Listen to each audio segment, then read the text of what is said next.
upravo sam završila jedne konzultacije i to s bakom dječaka iz spektra autizma. Znači, ne samo da radim s roditeljima, što je predivno, RDI program, ja isto tako radim i sa ostalim članovima obitelji, porodice. Njima je isto potrebna znanje, potrebna im je edukacija.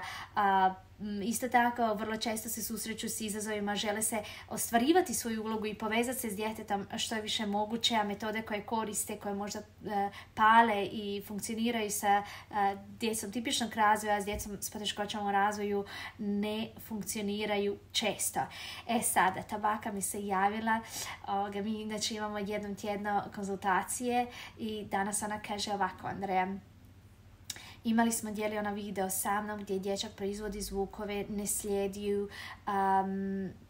ne može reći ono što želi za doručak, što je naravno kod nje izazvalo veliku disregulaciju.